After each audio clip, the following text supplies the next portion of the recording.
Assalamualaikum warahmatullahi wabarakatuh.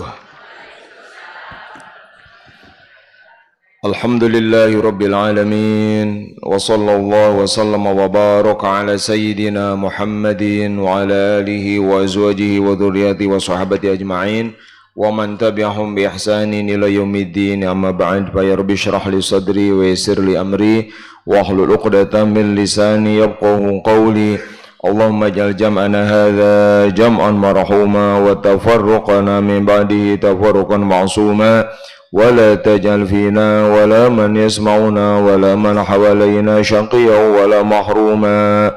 Allahumma aftah masami'an qulubina bi jahil Mustafa Muhammadin sallallahu alaihi wasallam. Allahumma kama wafaqtana lil ilmi wat ta'limi wa wafiqna Allahumma lil fahmi wal amali bi rahmatika ya arhamar rahimin. Laqad ja'akum rasulun min anfusikum azizun alim anittum harisun alaikum bil mu'minina raufur rahim. Fa in tawallaw faqul hasbi Allahu la ilaha illa huwa alayhi tawakkaltu wa huwa rabbul arsyil azim. Allahumma inni a'udzubika an adilla wa udalla wa zila wa zala azim wa udlama wa jahla jala alayya aw abghabu alayya thumma ila hadratin nabiyil mustafa Muhammadin sallallahu alaihi wasallam wa ila ikhwanihi minal anbiya'il mursalin wa azwaji ummatil mu'minin wa dhurriyyatihi wa ahli baiti wa sahabati ajma'in wa jami'il awliya'i was salihin wal ulama'il amilin wal musannifin Abi Hamid Muhammad bin Muhammad Al-Ghazali wa ila masyayikhina wa muallimina wa abaina wa ummahatina bi anna Allah yarhamuhum wa yuli darajatin bil jannah wa yu'idu alaina in barakatihim wa asarihim wa ulumihim wa anwarihim bid dini wad dunya wal akhirati bi sirril Fatihah. A'udzu billahi minasy syaithanir rajim. Bismillahir rahmanir rahim. Alhamdulillahirabbil alamin arrahmanir rahim maliki yaumiddin. Iyyaka na'budu wa iyyaka nasta'in. Ihdinas siratal mustaqim. Siratal ladzina an'amta 'alaihim ghairil maghdubi 'alaihim waladdallin. Mengulang lajengkeun kajian kitab Al-Arba'in fi Usuluddin, masih membahas tentang zikrul maut, menyadari dan mengingat kematian yang pasti kita alami. Terakhir ya, berarti 2 minggu ke belakang ya. Terakhir di ahad terakhir kita membahas bahwa apapun yang dinikmati dalam hidup melalui panca indera yang tidak menyambungkan kita kepada Allah, maka setelah kematian dan saat-saat dan setelah kematian itu akan menjadi siksaan tersendiri. Karena ruh itu yang harusnya menghadap Allah, dia disibukkan dengan pengalaman-pengalaman duniawi lewat indra-indra anu teu nyambung ka Gusti Allah.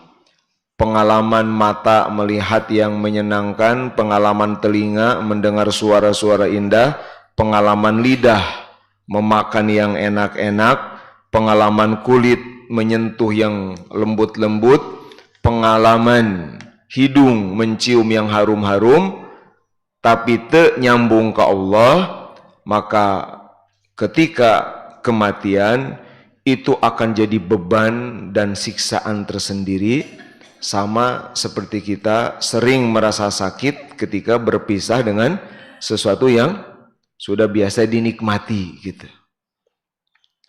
Nah, ini yang dibahas kemarin gitu.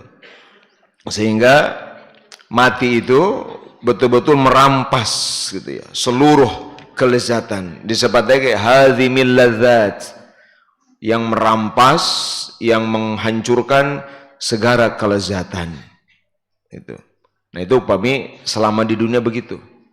Tetapi sebaliknya, upami di dunia teh, dan memang orang teh di dunia itu kan, ayeuna teh tugasna teh segala kenikmatan yang didapat tadi, kenikmatan mata, kenikmatan hidung, telinga, kulit, lidah, itu memang pasti dirasakan oleh siapapun. Nah, kalau bagi orang-orang beriman yang selalu melihatnya dengan ainul i'tibar, dengan cara pandang mengambil pelajaran, sehingga apapun kenikmatan yang didapat menyambungkan dia kepada Allah, maka sebaliknya, justru kematian adalah kebahagiaan, karena kenikmatan-kenikmatan itu akan berbekas dan sekarang langsung dinikmati oleh ruh tanpa melalui perantaraan indera lagi.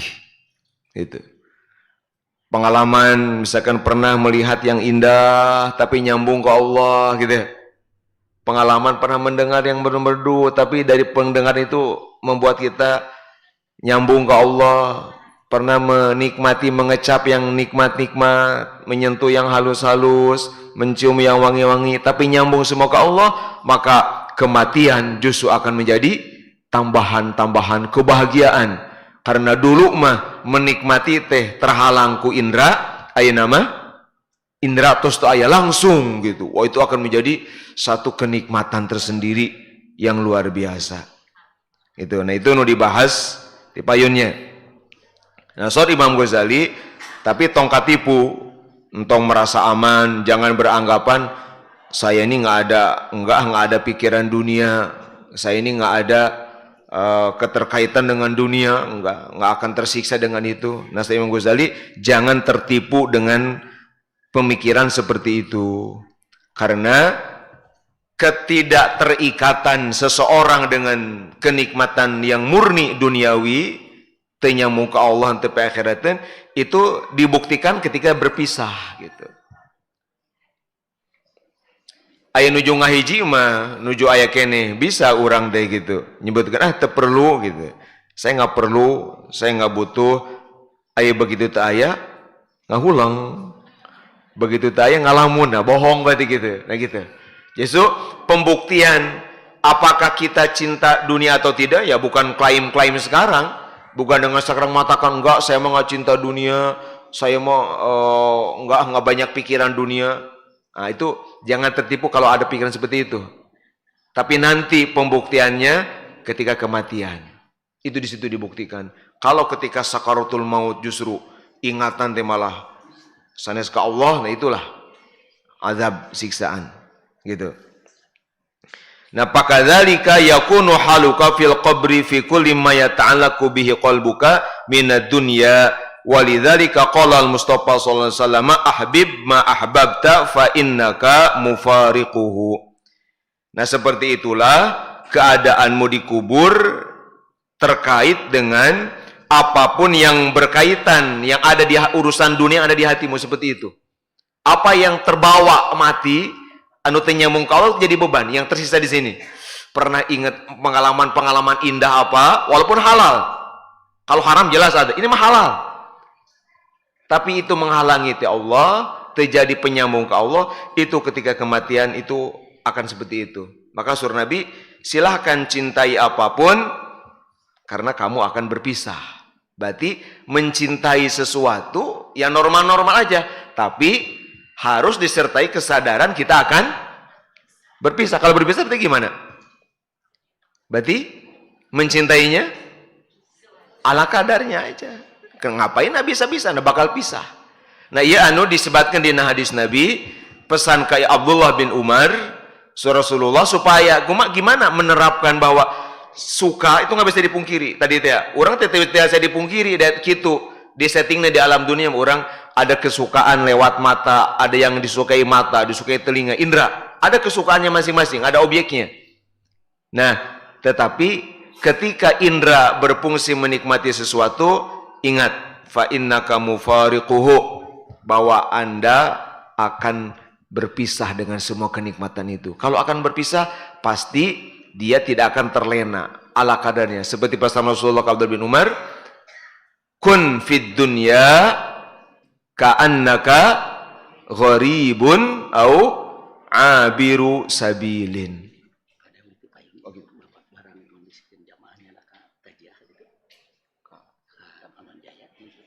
Oh, mohon. Iya, mohon. Iya, mohon. Iya, mohon. Kun fid dunya ka'annaka gharibun. Hiduplah di dunia seperti orang asing. Au abiru sabilin, atau penyeberang jalan. Bapak Ibu pernah ada di tempat asing? Pernah mungkin mengembara gitu ya? Anu haji umroh pernah di Mekah berapa lama, di Madinah berapa lama. Sa betah-betahna di pangumbaraan. Ya, tetap kita tuh ingin pulang. Nah, hidup di dunia harus dengan pola pikir saya di dunia ini orang asing. Dunia ini bukan tanah air kita. Dunia ini bukan tempat sesungguhnya kita, bukan. Gharib. Kita ini di dunia mengembara. Tempat asli kita adalah akhirat. Roh di akhirat, di dunia ke, di akhirat gende. Bukan. Jangan berpikir inilah tempat tinggal saya. Jangan berpikir inilah tanah air saya. Jangan berpikir inilah rumah saya. Jangan berpikir saya di sini sebagai penduduk asli. Enggak. Kita bukan penduduk asli bumi. Bukan.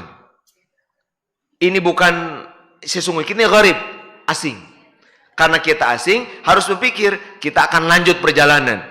Kematian adalah transit untuk melanjutkan perjalanan hidup kita, bukan. Nah, kalau kita berpikir seperti itu, kita akan gampang hidup di dunia, tidak terlalu terlena, akan lebih mudah. Saya ini hanya mengembara saja. Maka apapun yang saya nikmati sekarang di dunia harus jadi bekal ke akhirat. Karena itu perjalanan saya masih jauh. Ngapain kalau saya ngumpul-ngumpulin ini itu, lalu kemudian malah jadi beban perjalanan gitu kan? Teka canak tea, atau jadi terlambat, bahkan bisa tertinggal dari rombongan untuk menuju tujuan terakhir. Nah, ini Rasul mengajarkan itu, ka'annaka gharib. Hiduplah seolah-olah engkau ini adalah orang asing. Sok Bapak Ibu sadayana, upami orang nuju ya we, nuju haji umroh ya gambarannya, siguring paling gampang nyontokan eta mungkin. Coba nuju haji umroh, orang teh tiasa balanja, gitunya. Tapi gimana? Apa habis-habisan atau terbatas? Terbatasnya artos seerge. Apa yang dipikirkan? Da iya teh di perjalanan dibatasi kan? Koper dibatasi sekian kilogram. Ayeuna lamun soal seerge berat gitu kan? Lamun di sakala dicanake kita berpikir, wah repot nanti di bis gimana, di pesawat gimana. Lihat pola pikir bahwa nanti gimana kalau ada yang diingat tapi nggak kebeli. Kita berpikir, ah engkewe di Purwakarta ge seueur gitu kan. Kita berpikir engkewe eta mah di Purwakarta. Bahkan orang teh tos kontak gitu kan. Kalau di Purwakarta siapkeun we pangmeserkeun gitu kan. Da teu mungkin sadana dipeser di Mekah Madinah. Lihat. Kenapa kita kok bisa gitu? Bisa ketika di Mekah Madinah menghemat diri. Menghemat belanja, menghemat barang bawaan. Padahal orang teh hoyong. Kenapa? Karena kita sadar benar kita sedang mengembara gharib. Kita orang asing di Mekah di Madinah. Itu mudah kita. Tapi coba, lamun orang jadi penduduk asing Mekah Madinah seperti orang penduduk asing Purwakarta, enggak ada pola pikir itu kan? Ketika datang ke tempat belanja, ke mall, ke pasar, kita nggak ragu kan? Belanja banyak gitu ya. Pinuh sama mobilin, seangkoten. Apa yang ada di pikiran? Ini kampung saya. Ini tempat tinggal saya. Saya selamanya di sini. Gitu. Itu beda banget. Gharib. Nah ini. Jadi fa inna kamu fariku itu diperkuat dengan hadis tadi ka'annaka, atau nah ini gharima lebih lama atau lebih hebat. Lebih hebat lagi miliki pola pikir bahwa kita hidup ini hanya nyebrang. Di dunia ini hanya nyebrang. Bapak Ibu, pami nyebrang lebih cepat dari mengembara kan? Kalau mengembara bisalah minimal 1 hari gitu kan? Kalau nyebrang berapa lama? Hitungan apa kalau nyebrang? Mungkin menit gitu ya. Nggak mungkin nyebrang berjam-jam gitu kan? Berarti kalau nyebrang apa yang kita lakukan kalau nyebrang? Pikiran kita tentang titik berdiri kita, jalan, atau yang di seberang jalan? Di seberang, pikiran kita ke sana. Saya akan ke sana. Kita tidak berpikir Oh ini enak banget tempat berdiri saya, enak banget tempat tinggal saya. Oh ini jalan indah banget, nggak begitu kan? Banyak mobil lewat, coba ketika nyebrang, ayah mobil mewah, wah ayah segala macam. Orang ketika jalan, apakah fokus kepada mobil mewah atau fokus supaya selamat sampai seberang? Tekabitanya ke nyebrang banyak. Itulah gaya hidup Rasulullah. Hiduplah seperti penyeberang jalan, berorientasi pada akhir, akan nyebrang ke akhirat, pikirkan akhirat, ken anu terjadi manu lalu lalang toh, mobil-mobil mewah, orang jalan dengan segala busana, toh ganggu perjalanan akhirat. Cepat, bawa seadanya, jangan sampai banyak barang bawaan mengganggu penyeberangan, bisa celaka di tengah jalan, bisa katabrak. Ini abiru sabil. Nah, itu Bapak Ibu Saudara. Nah, jadi karena kita akan berpisah, orang mukmin yang menyukai sesuatu, dia tidak akan kecewa ketika kehilangan. Kehilangan sehat, dia nggak sehat aja pikirannya mah. Fisiknya kehilangan sehat, tapi hatinya tetap sehat, tetap punya kesehatan. Paling dia berpikir, fisik mah keke bakal maut, gitu kan? Keke bakal tidak berdaya sama sekali, dikubur ge standar umumnya, fisik mah dimakan cacing gitu kan, standar umumnya begitu. Jadi kenapa? Orang mukmin itu akan selalu jiwanya kuat. Karena ketika ada kehilangan, dia berpikir, tetap bakal hilang, terhilang air dan kayak gitu kan, kayak gitu tetap. Kesehatan, kedudukan, jabatan, kekayaan, apapun. Ketika kehilangan dari dirinya, tidak akan membuat hatinya kehilangan hubungan dengan Allah Subhanahu wa Ta'ala. Urang ngadu jabatan, hilang. Eleh ku batur. Geus meunang mempertahankeun teh eleh nu kapilih batur. Orang mukmin akan berkata, dan henteu ayeuna ge engke anger we, jabatanna bakal hilang, bakal gitu. Kekayaan hilang apakah karena apa saja? Dengan cara yang nggak disukai, ada yang nyuri atau hilang, hancur, atau disukai, disedekahkan. Dia adan berpikir, dan teu ayeuna ge tetep engke bakal hilang gitu. Kecantikan, wah enggak, misalkan rusak badan gitu kan, teu kaurus badan, nggak akan panik gitu. Waduh, kuning jadi kieu wajah teh gitu. Wah, tadi kieu teu ayeuna ge tetep nanti bakal hilang. Jadi enjoy hidupnya. Dia tidak terikat dengan beban-beban untuk mempertahankan sesuatu. Damang we gitu. Karena berpikir fa innaka mufariqah. Bakal pisah kayak gitu. Bakal pisah. Ini sehingga begitu maut teh, coba lamun tos gaduh ieu, tos gaduh prinsip ieu, begitu maut teh, ruhnya enggak jadi beban. Karena ini udah dilatih, udah bakal pisah. Justru tadi teh ya, bagi seorang mukmin perpisahan dengan dunia adalah kebahagiaan. Karena dia akan melanjutkan perjalanan sesungguhnya. Tapi untuk dicontohkannya, anu kadupan teh kan? Gitu. Wow, begitu saatnya berjalan teh, bingah pisan, da tujuan lagi kaditu gitu kan. Di dia mah sementara gitu. Sok we Bapak Ibu, nuju hajian, nuju umroh. Sarajin-rajina ibadah, sarajin-rajina umroh, sarajin-rajina umroh sunat. Cobi, lamun pas waktosna uwi bingah teh. Cobi notos hajian umroh, terus teh. Nggak bisa bohong alamun kieu. Geuning tos uwih deui. Asa betah itu di Madinah teh, tetep aya waktuna uwih mah naon? Bingah gitu nya. Alhamdulillah tos beres, sekarang waktunya pulang. Itu. Karena pikirannya ke tanah air, nggak terbebani dengan itu. Nah, itu baru bicara perpisahan. Itu jadi azab ya, jadi siksaan tersendiri. Wa wara'a hadza azabun a'zamu minhu wa huwa hasratul hirmani anil qurbi min Allah ta'ala wan nazari ila wajhil karim wa yankashifu bil mauti idhamu qadri ma fata minhu wa in kana la ya'dhamu qadru indaka qabla al mauti li'anna al mauta sababun linkishafi ma lam yakun yankashifu qablahu kama anna an-nauma sababun linkishafil ghaibi bimisalin aw ghair misalin wa naumu akhul mauti walakinnahu dunahu bikatsirin. Ini menarik. Bapak Ibu sadayana, mangga tinggal. Kalau Imam Ghazali setelah seseorang dengan matinya dia tersiksa karena perpisahan dengan yang dicintai tadi, tersiksa karena berpisah dengan yang dicintai lewat indah-indah tadi, pengalaman-pengalaman indah dunia yang tidak menyambungkan dia kepada Allah, itu jadi siksaan. Maka di balik itu atau setelah itu masih ada azab yang lebih besar.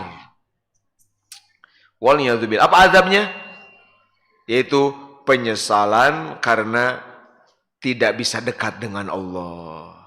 Tosmah pisah jeung pengalaman-pengalaman indah. Saantos mau teh jauh ti Allah. Jauh dari Allah, terhalang dari kedekatan dengan Allah, merugi karena tidak bisa dekat dengan Allah. Itu jadi lebih berat lagi gitu. Ku pisah dengan pengalaman di dunia geus berat gitu, kasiksa. Kan al-furqah azab gitu kan? Perpisahan itu azab, berpisah itu menyiksa. Aya keneh kapan itu bukan selesai. Apa? Dia dapat azab dengan jauh dari Allah. Jauh ti Allah teh siksaan Bapak Ibu. Kumaha supaya paham ya? Seperti mun Bapak Ibu bade rekreasi teu dugi coba kumaha. Bade kadupan teh ya, salah jalan kumaha tah? Tersiksa kan? Siksaan malu itu kan. Siksaan tepuku kumaha itu kan itu geus tapi tedugi-dugi misalkan karena tidak tahu jalan. Atau coba orang yang gagal umrohnya. Wah, tersiksa kan? Tersiksa nggak jadi umroh, merasa ditipu itu kan?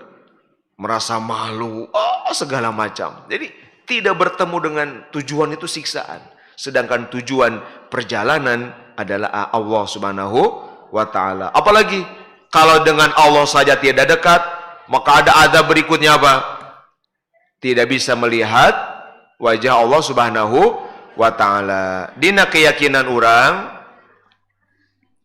akidah Ahlussunnah wal Jamaah, bahwa mukmin itu bisa melihat Allah. Melihat Allah di alam akhirat. Kenapa? Karena di akhirat matanya bukan mata yang ini. Alamnya bukan alam yang ini. Udah beda lagi. Dibuat sedemikian rupa itu bisa. Ya dan hari di dunia namina alam nasut istilahnya. Alam-alam fisik. Untuk alam fisik ya hanya bisa dilihat lewat indera. Alam fisik Ruh teh mampu melihat, ruh teh bisa mendengar, bahkan itu yang berfungsi sesungguhnya kan. Tapi untuk di alam fisik yang hanya puluhan tahun, itu settingan Gusti Allah, program Gusti Allah, melihat, mendengar harus pakai alat fisik. Maka dibelilah raga. Cocok lagi gitu. Nganggo raga. Hendak tiasa ruh hungkul. Nganggo raga untuk menikmati. Tapi nanti begitu masuk ke alam malakut, alam malakut ya alam gaib. Semua yang gaib namanya malakut. Termasuk akhirat, barzah malakut, alam kubur malakut, itu semua. Nah, itu mah sebaliknya. Yang bisa menikmati hanya roh, hanya ruhani. Bukan lagi mata yang fisik, bukan lagi telinga yang ini, bukan. Hidungnya bukan hidung yang ini, tapi ruhnya langsung. Nah, begitupun dalam kematian. Baik Bu Sadayana. Gitu. Kumaha gambaranna sari Imam Ghazali. Jadi akan tersingkap dengan kematian, bahwa yang ketika di dunia dianggap sepele, dengan kematian terangkap itu teh besar banget gitu. Punten. Lamun bagi sebagian orang atau kebanyakan orang, pengajian teh ngapa ngaji gitu. Ngapain duduk-duduk doang, misalkan ngaji sepele gitu. Nganggap remeh. Karena ngaji, karena sholat berjamaah, karena zikir, karena baca Quran. Kalau bagi orang-orang yang selama hidup dia menganggap kecil lah, tekabita gitu, nganggap kecil teh. Tekabita ku sholat berjamaah, tekabita ku zikir wirid, tekabita ku thalabul ilmi, tekabita ku sedekah, dia nganggap sepele. Kalau apa prinsipnya nih? Apapun yang dianggap sepele ketika hidup, justru ketika mati terungkap, gening eta teh agung pisan, nilainya terungkap setelah mati. Sebaliknya, dibalik, yang ketika di dunia dianggap hebat, jabatan teh asa hebatnya menjadi eta, asa kerennya lamun gaduh eta, wah kayaknya bagusnya kalau populer, Kalau ngaji itu punya jamaah ribuan kayaknya hebat ya. Apapun yang dianggap indah di dunia, begitu mati terungkap, itu cetek. Nggak ada nilainya, popularitas. Nggak ada nilainya, jabatan. Alphard tuh nggak ada nilainya. Mobil-mobil hebat nggak ada nilainya, terungkap, dibalik. Jadi orang-orang yang ketika di dunianya sibuk dengan tadi, yang mengagumi dia sibuk, nganggap sepele yang akhirat, terbalik. Dia akan menyesal luar biasa. Anda sebaliknya orang beriman seperti ibu-ibu. Naon, tos dibahas di payun. Gagal atau sengaja menjauhi kenikmatan dunia demi akhirat. Teu mak karena dunia ada boga pikir akhirat. Saayana we gitu. Mobilnya ala kadarna bahkan mungkin tegaduh, motor ge ala kadarna bahkan mungkin tegaduh gitu kan? Demi akhirat. Ya jabatan ala kadarna bahkan mungkin tegaduh demi akhirat. Gitu. Semua kesenangan tadi hanya ala kadarnya demi akhirat. Maka nanti setelah kematian itu baru terlihat nyata. Agungna anu yang dianggap sepele. Mungkin aja seperti sekarang. Mungkin ada orang beranggapan ngaji cuman 2 jam gitu kan. Ya apa gitu. Apa untungnya? Mending jalan-jalan misalkan. Gitu kan? Ayeuna mah mungkin banyak orang nganggap begitu. Da buktosna geuning. Seueur kene nu di luar daripada di majelis ya kan? Buktosna seueur kene nu di situ beuleud, seueur kene nu senam lah. Mendikumpulkan menaris teh. Seueur kene ibu-ibu nu senam aya teh tah. Seueur kene bapak-bapak anu duka nuju naon daripada nu di masjid seperti ieu. Mereka menganggap ini nggak ada apa-apanya. Apa enaknya? Nanti setelah kematian baru tahu rasa. Ini besar gitu. Tapi sing sabar Bapak Ibu sadayana, gitu ya. Itu. Gimana? Sama seperti tidur. Bapak Ibu, mati itu sama seperti tidur, dia bisa menyingkap apapun yang tidak tersingkap sebelumnya. Anu ayeuna can kahartosku urang, cek urang gaib gene begitu maut kaungkap. Sama seperti tidur. Cobi nuju tidur, kaungkap sadayana sanes? Keur tidur mah. Anu teu kapikiran aya muncul. Bahkan tidur ini, kenapa tidur bisa luar biasa? Karena ketika tidur roh ini lebih bebas. Setengah bebas lah roh deh. Kitu gambaranna. Sok Bapak Ibu sadayana kieu punten. Pami Bapak Ibu nuju kieu tiasa moal penak jeung ngutus maut. Tiasa moal. Moal. Isukan jarah ka ibu rama ka tua ka ibu ka rama ka ulama ka wali songo ta jarah. Penak teh jeung wali songo.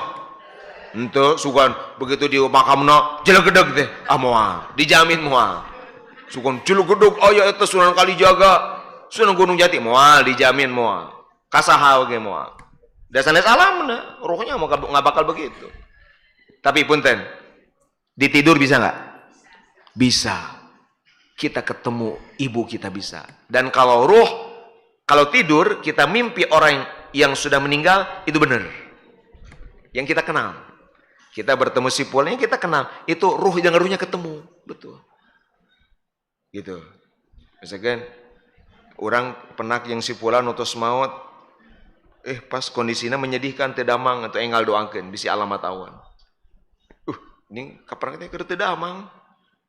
Kaimpenkeun teh keur sakit. Nah, segera doakan. Sebaliknya kalau ketemu dengan siapapun dalam keadaan indah, tersenyum, bahagia, insyaallah alamat saya di barzah.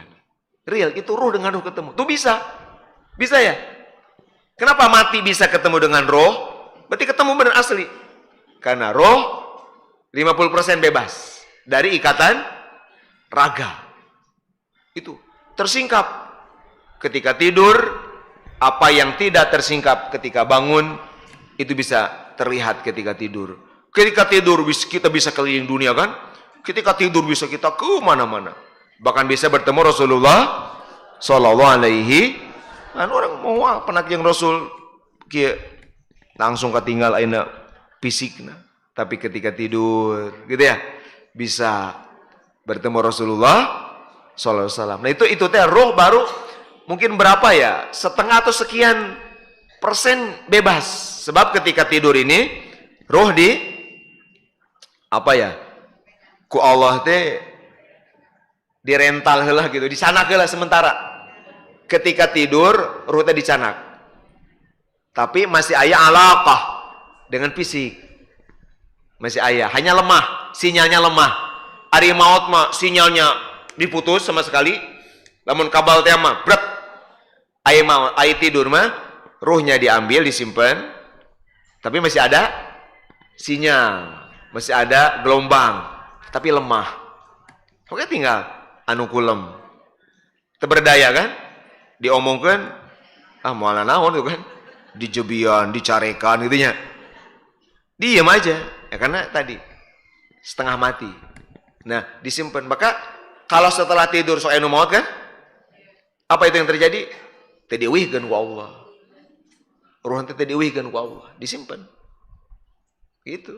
Jadi mungkin, makanya lihat Bapak Ibu Saudara, tidur ini sebetulnya latihan mati. Tinggal mangga tadi wengi atau selama ini gimana kebiasaan tidur? Lamun Bapak Ibu tos dawam lah, teu pernah tidur tanpa zikir, insyaallah alamat saya. Tapi lamun tidur teh sahayuna, cek sepuh naon? Tong sareupna geuningan. Sare teh tong kumaha sareupna teh? Nya sapereumna. Duka nuju kumaha we teh mah sapereumna, sareupna reup. Teh kenging sare sareupna. Sare mah kedah diniatan, direncanakeun. Nya sareupna teh aya kadang-kadang keur nonton TV. Kadang-kadang keur nyoo HP, reup sare. Keur nonton TV, reup sare. Kadang-kadang keur naon we gegelehan reup sare. Teh kenging gitu. Orang beriman mah tidurna teh dikir heula, direncanakan. Mau tidur baca ini, baca ini, baca ini. Sarena bukan sareupna, tapi sarena teh sa zikirna. Begitu keur maca sholawat, reup. Dah itu mukmin. Nah, kalau Bapak Ibu tidur setelahnya begitu insyaallah, berarti udah berlatih mati seperti itu.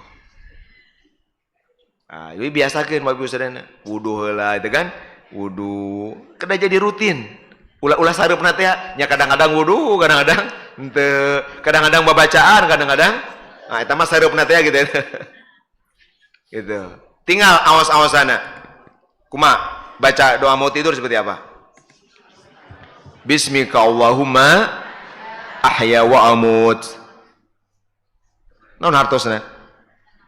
Dengan menyebut nama Allah, saya hidup dan saya kok bukan begini, dengan menyebut nama Allah saya tidur dan saya bangun.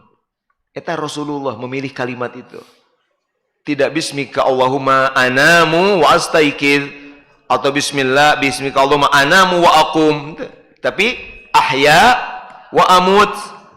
Berarti ketika tidur itu latihan saya hidup oleh Allah, mati oleh Allah. Kalaupun mati, itu. Tapi dijamin ku Rasulullah Bapak Ibu, tinggal saha anu tidur wudu heula, maka ruhnya mati dalam keadaan suci. Kirim malaikat ngadoakeun selamat tidur, Allahumma gfir lahu, Allahumma arhamhu. Ya Allah ampuni dia, selamat tidur. Cenah batal nya wios, nu penting mah bade tidur wudu heula. Apaan batal mah ku tiduran ge batal atuh. Leres? Nya kan ku tidur ge batal wudu mah. Begitu lep kan batal wudu otomatis. Nah, jadi sanes sebat ataupun ten yang udah suami istri ya tidur bareng bersentuhan kan batal, enggak apa-apa. Yang penting mau tidur wudu dulu, itu udah dihitung. Ulah kieu akhirnya teh bapak di ditu bobona nya. Mamah di dia. Pan kedah wudu ke jadi batal deui sanes kitu praktek. Jadi pindah kamar gitu, misah kamar atau pakai guling pembatas itu. Karena aman cenah teu batal. Ya normal-normal aja lah. Yang udah nikah suami istri normal-normal aja. Tidur seperti apa kalau sebagai suami istri normal aja. Tapi yang penting apa? Iradatul wudu gitu. Al wudu inda iradatin naum, itu poinnya. Wudu ketika mau tidur. Jadi kalau Bapak Ibu kajamban, dina hati teh wudu dina hati kita tuh ada saya mau wudu untuk tidur gitu. Gitu. Itu udah ternilai. Itu kedah dalam keadaan suci maksudnya gitu. Anu awan mun teu wudu pisan gitu maksudnya teh. Teu wudu sama sekali. Jadi tetap saya nama aya wudu khusus. Walaupun masih gaduh wudu untuk tadi. Nabi mi orangna gitu. Upami gugah kumaha sana, bangun tidur. Alhamdulillahilladzi ahyana ba'dama amatana wa ilaihin nusyur. Alhamdulillah Gusti, saya hidup lagi setelah Engkau mematikanku. Amatana, setelah Allah mematikanku dan hanya kepada kembali. Nah, jadi an-naum akhul maut, tidur itu adiknya kematian, tapi beda banget tentu saja.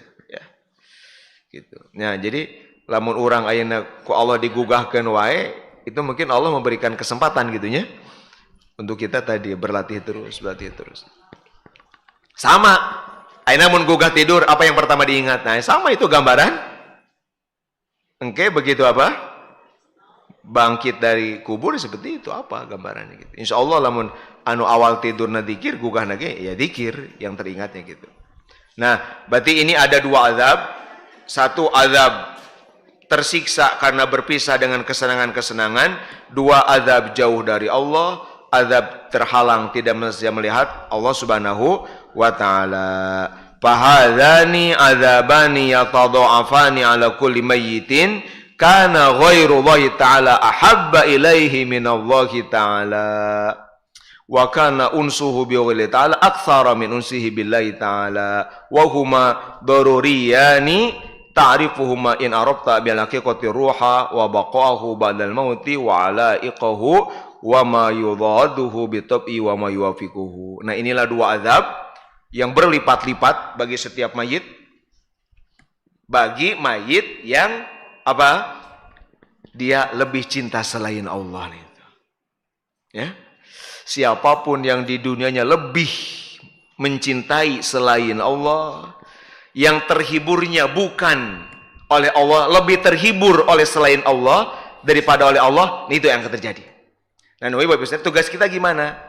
Tugas kita nih harus dilatih itu ini ya. Ini poinnya. Apa?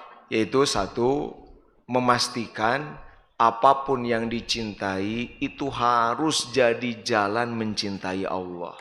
Kita nggak bisa kan, orang tidak kia dipasihan aku Allah teh kan, besi mata, nggak bisa kita di dunia berem terus, nggak bisa. Sugan, aina manon tos ngaos bab dzikrul maut, kamana-mana dicocokan, sanes gitu oke. Aina mah saat tos ngaos dzikrul maut, kamana-mana ledah teh sugan orang buntungan gitu sugan. Bukan begitu. Sugan kulitnya ngarah kuma enggak. Itu normal. Justru di situ ujiannya.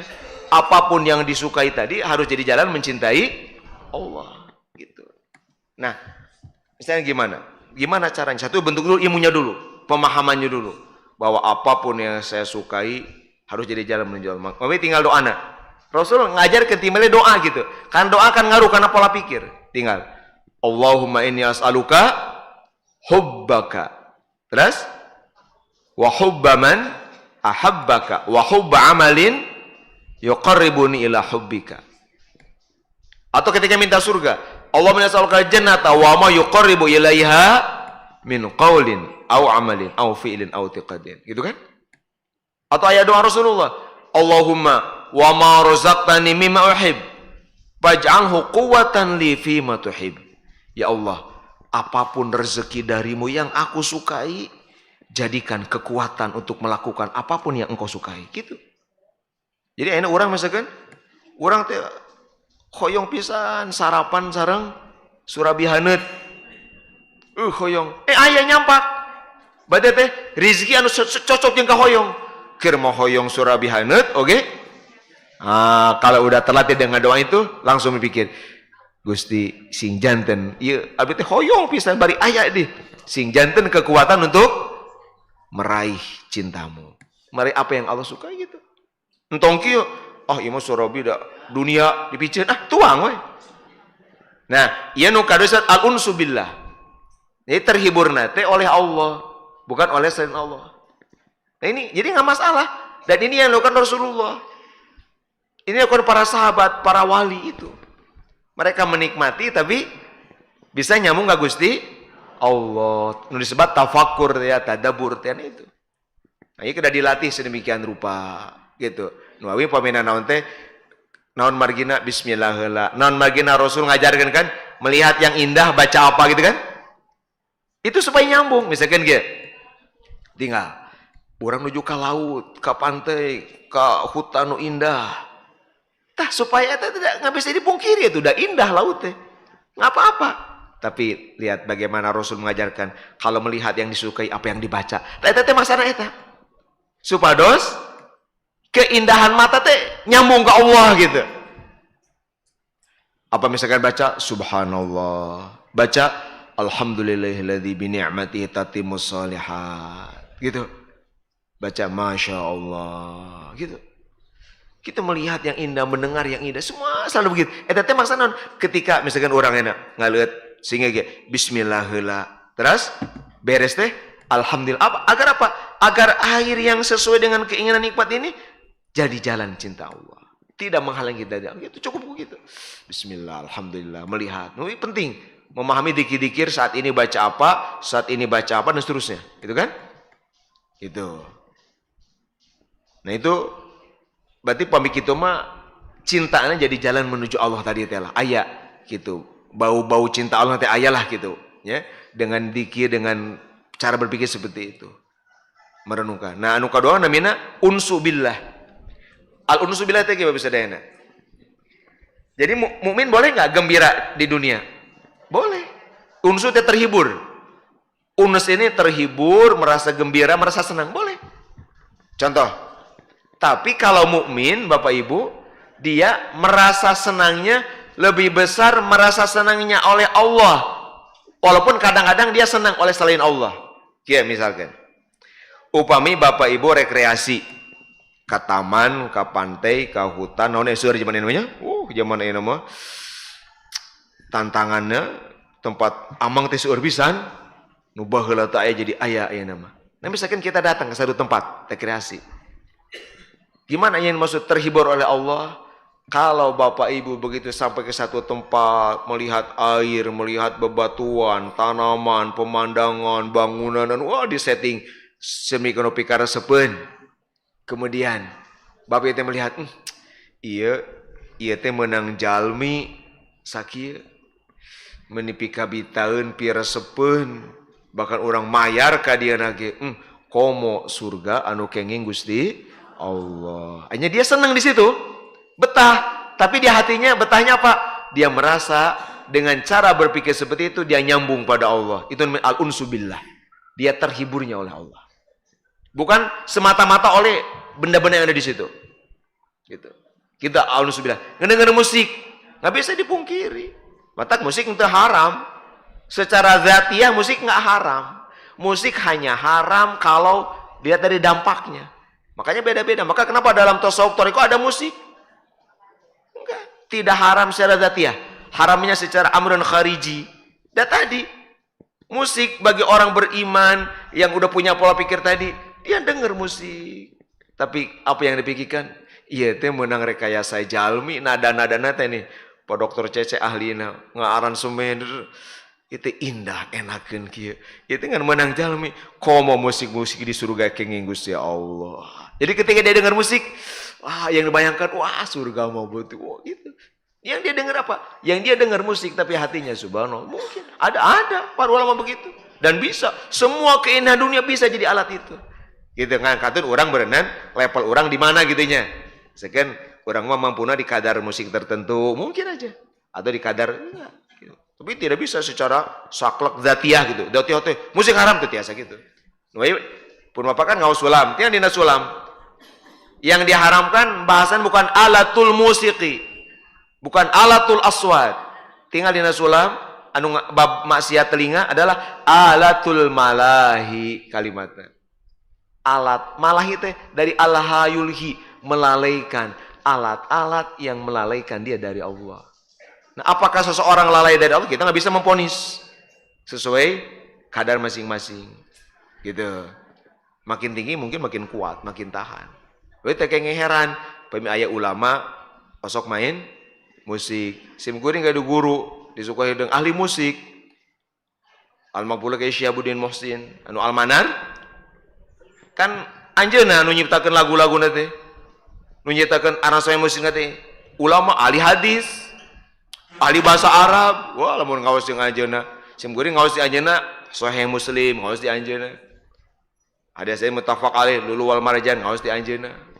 Ulama yang wah luar biasa, tapi senang musik, bahkan menciptakan musik, bukan senang musik lagi.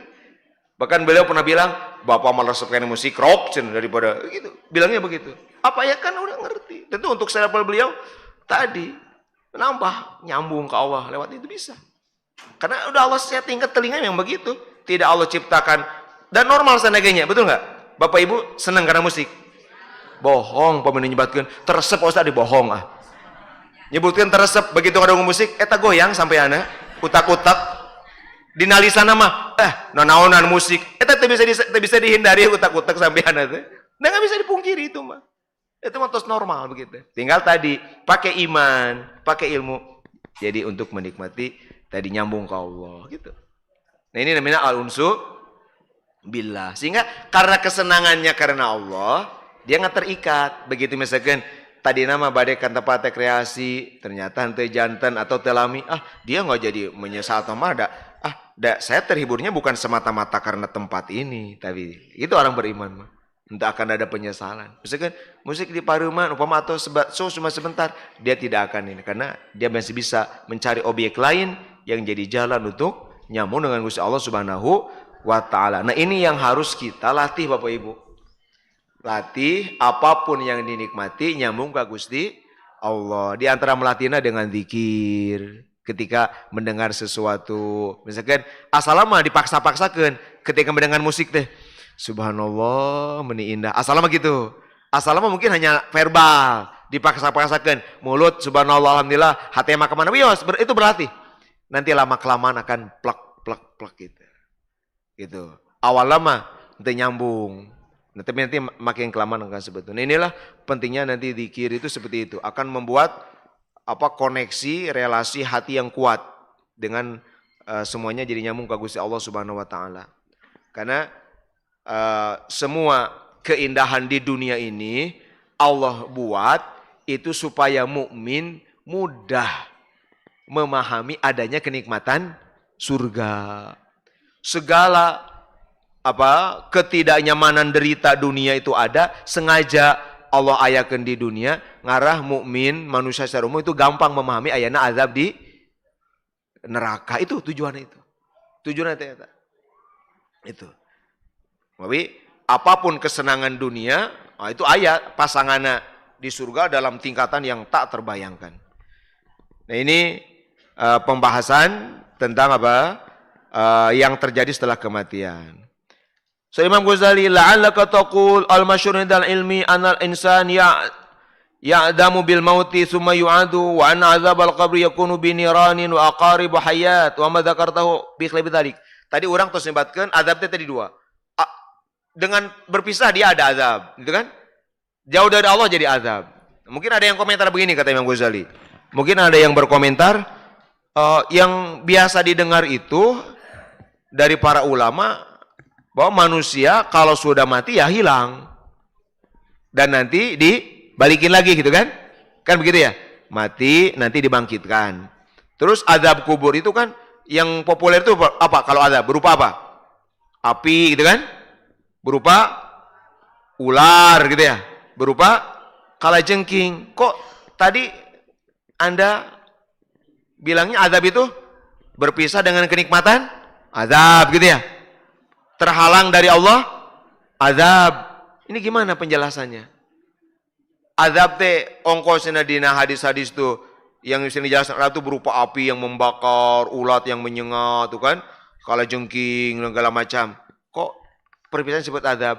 Nah, satu yang harus kita luruskan kalau ada yang berpikir begitu, bahwa kalau dikatakan al-maut maknahul adam itu salah. Kalau dikatakan mati adalah ketiadaan, al-adam itu tiada maksudnya. Sehingga tidak ada apapun setelah mati. Itu jelas mahjubun an hadidit taklid. Itu adalah pandangan yang terhalang, pandangan yang semata-mata itu taklid, ngikutin gitu, budaya, ngikutin tradisi jauh tina agama. Itu tidak terbuka mata hatinya. Itu jelas. Gitu. Gimana untuk memahami itu? Satu, cara paling mudah untuk memahami adanya azab yang tadi itu, bahwa keterhalangan mata hati terbuka, tidak terbuka matahari, mata hati itu satu harus kembali pada iman. Urusan iman. Kalau ada orang meragukan ada azab kubur, ada orang meragukan, bahkan dianggap tenon, cina ulama menyingsieuna aja gitu ya. Kan nyingsieuna berarti kuno bohong gitu ya. Sanes nyingsieuna emang real akan terjadi. Kan soal nyebat gitu sanes. Ulama mah tugasna nyingsieunan. Nyingsieunan mah tuh nggak bohong. Sama sing kabudak alit nyingsieunan, kalau nggak mandi di apa gitu. Padahal moal tadi nyingsieunan. Ari Nabi masalah nyingsieunan memang real. Yang diberitakan itu benar. Nah, maka gimana kalau untuk memahami itu? Pertama, urusannya urusan iman. Da ari teu iman ka Nabi mah teu iman ka nu gue biasa sulit. Gitu. Contoh kieu Bapak Ibu sadayana. Ari para sahabat iman ka malaikat ayana malaikat Jibril. Iman. Iman kana aya wahyu. Iman. Tapi ari para sahabat Nabi ningal Jibril teu. Ningal Jibril teu? Henteu. Punten, tong digambarkeun para sahabat teh ningal Jibril henteu. Henteu. Para sahabat teu ningal Jibril henteu. Tapi iman enggak? Iman. Para sahabat tidak butuh, ya Rasulullah mana Jibril yang memberikan wahyu kepadamu? Enggak. Gitu. Iman, para sahabat bisa iman tanpa harus melihat Jibril. Iman we, begitu Rasul mengatakan turun wahyu ini dibacakan, iman we. Nah, jadi ini masalah iman. Sing percaya penuh bulat karena apapun kabar dari Allah dan Rasulullah Shallallahu Alaihi Wasallam. Lihat teks Al-Quran, teks hadis tentang azab kubur itu lihat. Nah, cukup diimani, nggak cukup nggak perlu dibuktikan secara nyata. Mata karena udah beda alam gaib yang alam ayeuna, gitu. Bahkan aya sahabat anu pernah ninggal Jibril 2 kali. Tapi ninggal lagi itu bukan ninggal asli. Rasulullah suatu hari bersama ayah Ibnu Abbas. Ibnu Abbas sepupu Rasul ini masih kecil. Karena ketika Rasul wafat, Ibnu Abbas baru berusia 13 tahun. 10 sampai 13 tahunan. Waktu Rasul wafat itu masih kecil. Sok ngiring ke Rasulullah Ibnu Abbas teh. Dibonceng di naon? Unta gitu atau kuda. Suatu hari Rasul bersama seseorang. Rasulullah, Ibnu Abbas, kamu bisa lihat nggak? Dicek. Kamu bisa lihat nggak? Ternyata Ibnu Abbas bisa ngelihat. Ada seseorang sedang bersama Rasulullah. Yang lain nggak? Ibnu Abbas bisa ngelihat. Ada orang yang sedang bersama Rasulullah. Terus kata Rasul, kamu tahu nggak siapa itu? Tidak ya Rasulullah. Apa kata Rasulullah? Ini Jibril. Yang bersamaku adalah Jibril. Itu Ibnu Abbas pernah melihat Jibril. Tapi bukan dalam konteks tadi. 2 kali. Lalu kata Rasulullah, nah kamu sekarang bisa melihat Jibril, tapi nanti kamu akan buta. Maka di akhir hayatnya Ibnu Abbas tetiasa ninggal. Ninggal Jibril. Atau kemudian zaman ayeuna aya nu ngaku-ngaku naon?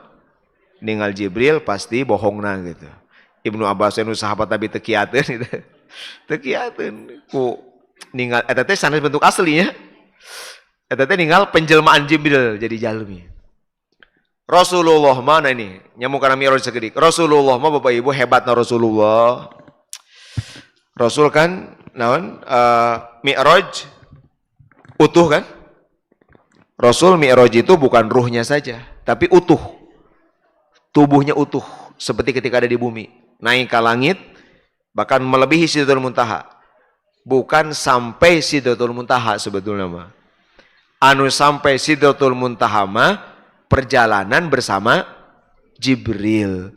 Adapun Rasulullah masih lanjut setelah Sidratul Muntaha, aya rob-rob itu sampai 70 tingkat lagi.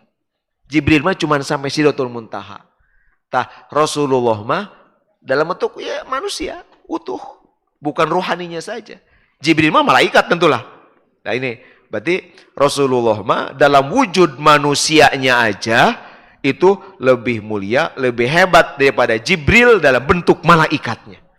Jibril ketika menemani Rasul dalam wujud malaikat aslinya, dalam wujud aslinya, bukan menjelma jadi apa jadi, bukan.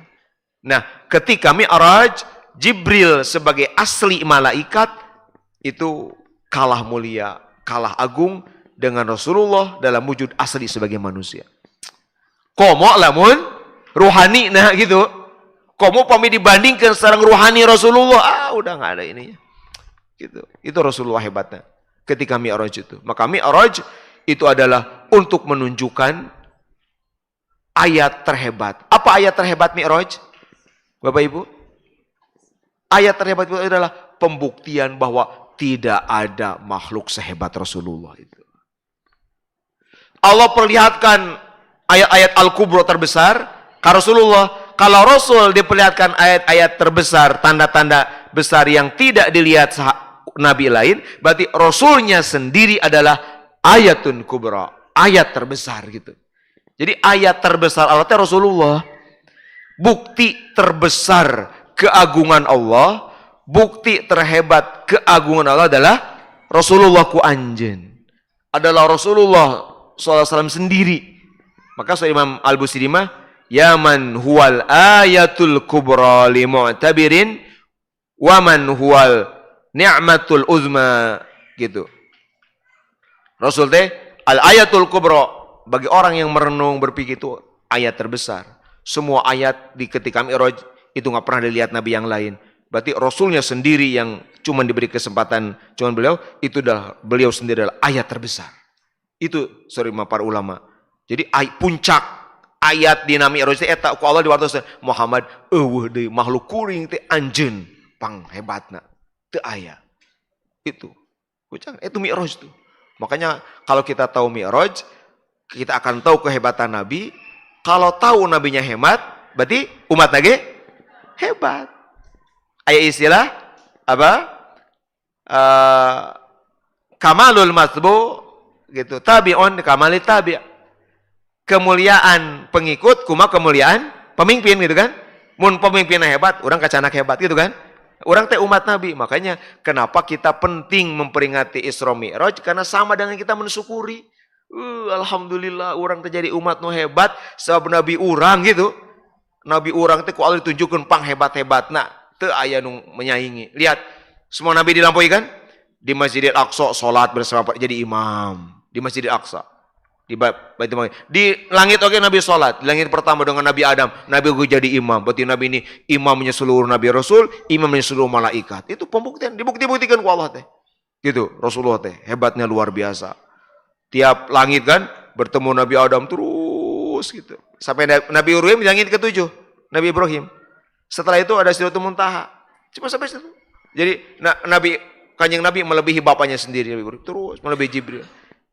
Kan begitu sampai Sidratul Muntaha masih lanjut. Saur Jibril, ilahuna.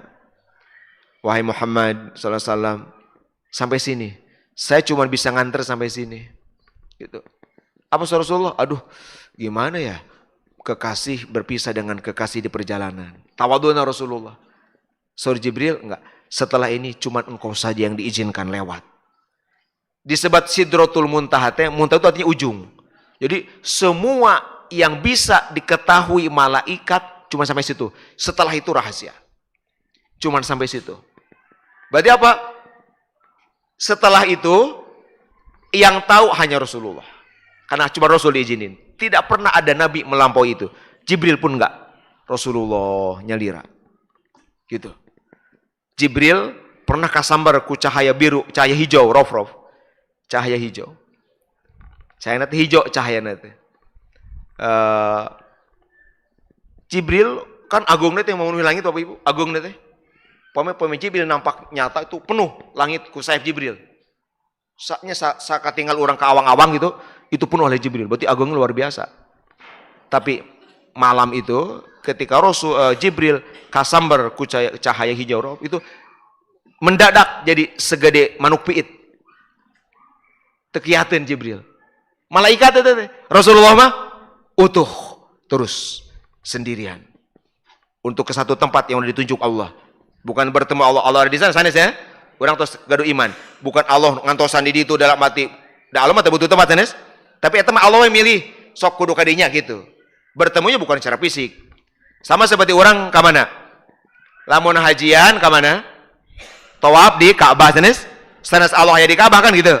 Sanes, kan Allah miwarana kitu, lamun tawaf di Ka'bah sok dari itu. Umroh ke Ka'bah, haji ke Ka'bah. Sanes ketika orang aya di Ka'bah, oh Allah tadi dia sanes atuh eta mah meureunnan sempit Allah teh kecil, terkurung oleh Mekah berarti. Enggak, bukan. Dan kita ketika haji umroh tidak ada sama sekali pikiran Allah aya di dinya henteu sama sekali. Mata kalimatnya pali abudu rabb hadzal bait. Nah, ketika Rasul dipilih orang ke satu tempat yang luar biasa tinggi, bukan berarti Allah aya di dinya, tapi ini Allah milih anjeun kudu ka dinya anu rahasia. Rasul ke sana. Nah, di situ Rasul dina An-Najm fa auha ila abdihi ma auha. Di situ Allah mewahyukan wahyu yang enggak diketahui siapa-siapa. Cuman Rasul. Aya wahyu anu tidak lewat Jibril. Semua wahyu Qur'ani lewat Jibril. Tapi di dalam Mi'raj Rasul dapat wahyu yang tidak lewat Jibril. Jibril pun enggak tahu. Maka Jibril ini bukan gurunya Rasulullah. Karena Rasul di atas Jibril.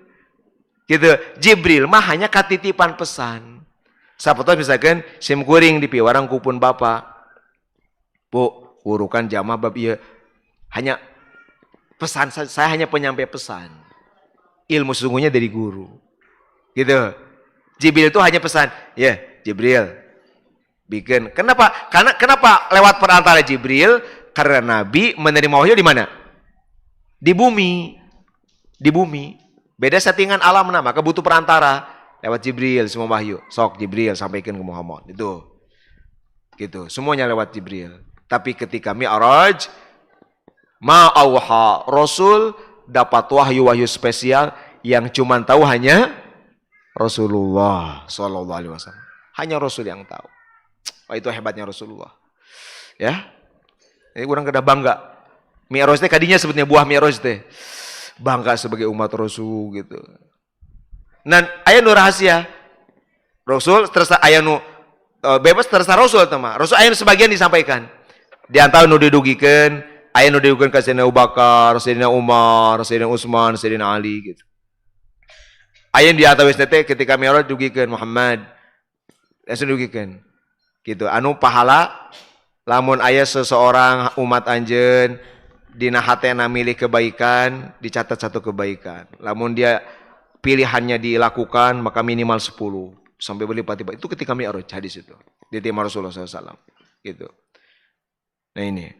Nah, Bapak Ibu sekalian, Rasul bagaimana mendapat ketinggian makom seperti itu?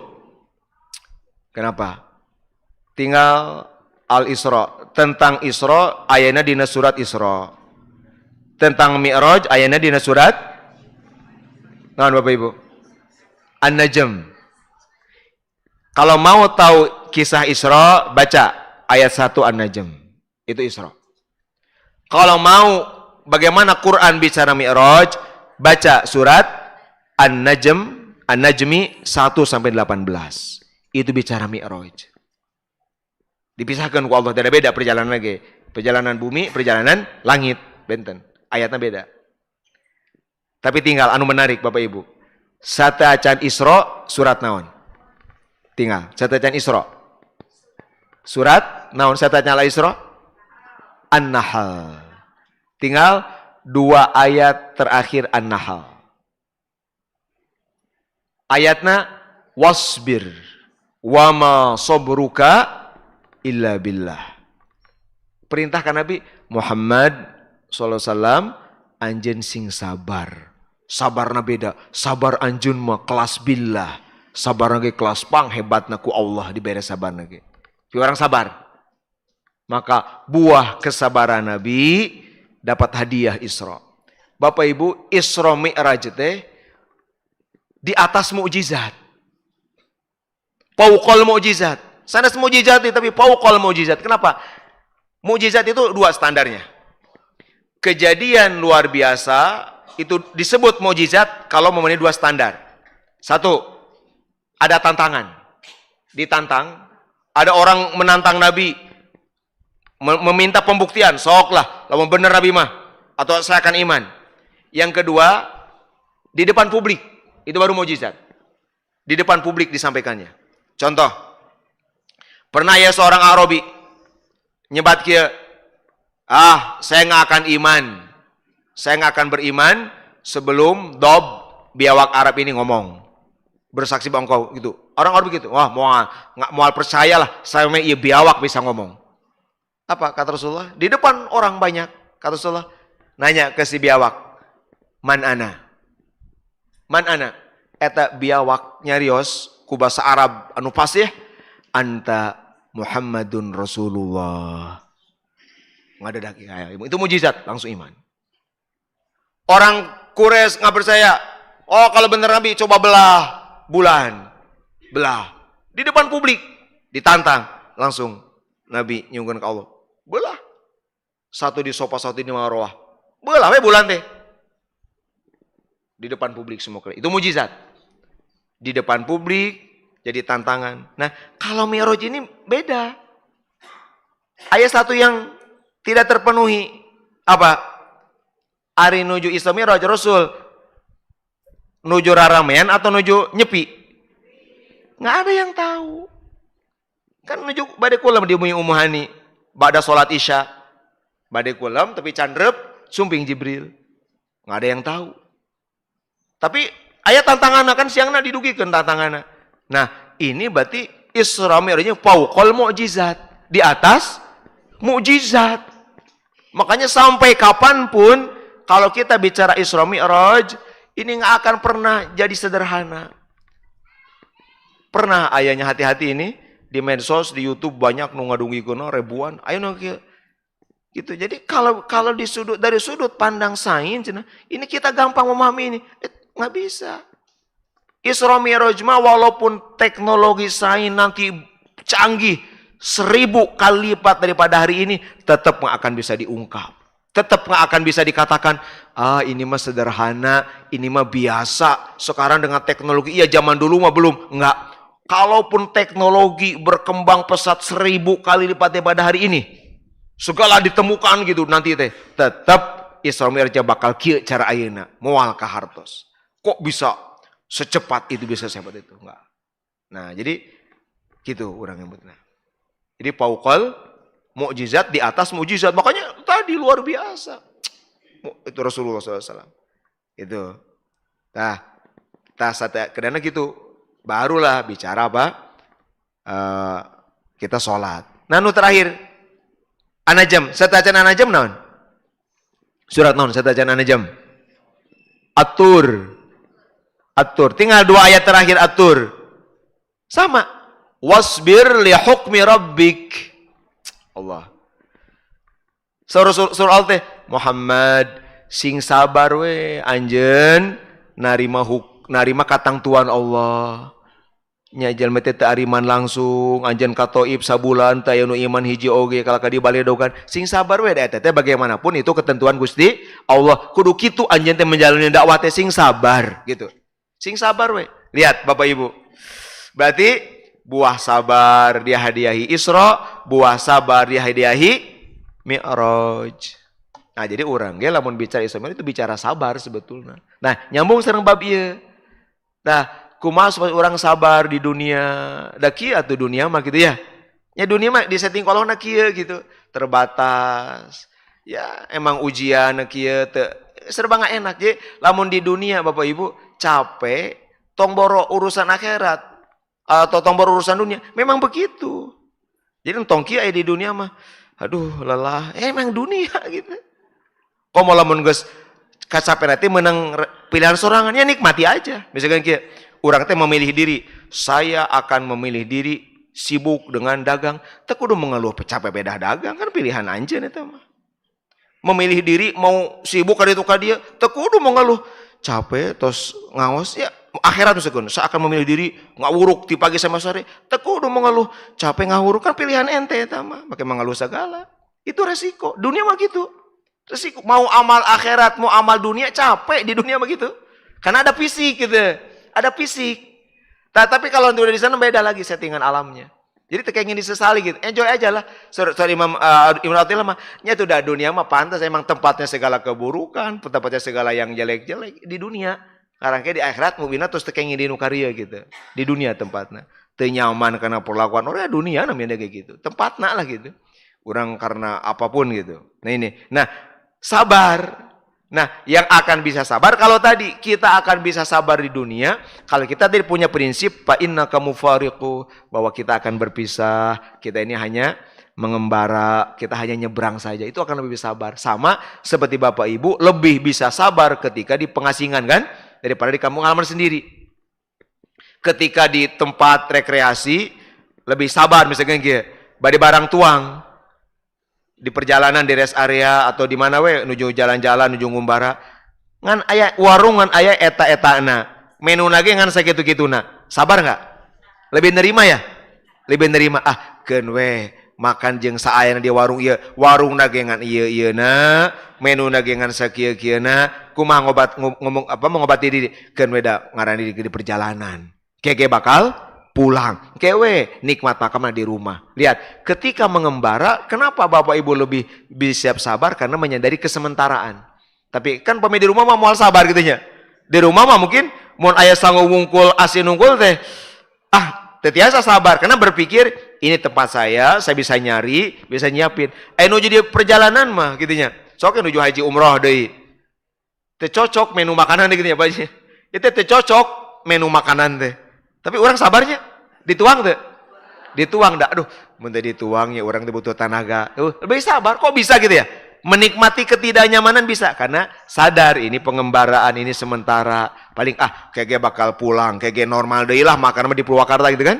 Nah jadi ini luar biasa aja Rasulullah SAW berpikir akan berpisah dengan dunia, berpikir dunia sementara, berpikir bahwa kita hanya nyebrang, ini akan membuat kita lebih sabar, dan sabar ini luar biasa melambungkan, melanjutkan spiritualitas rohania seseorang di hadapan Allah Subhanahu wa taala. Mudah-mudahan sadayana di pesan kesabaran ya sehingga bisa Isra Mi'raj sesuai level ulangna gitu, sesuai dengan kapasitas kita masing-masing. Sakitu nu kapihatur, mangga urang tutup ku kalimah thayyibah. La ilaha illallah. La illallah. La ilaha illallah Muhammadur Rasulullah.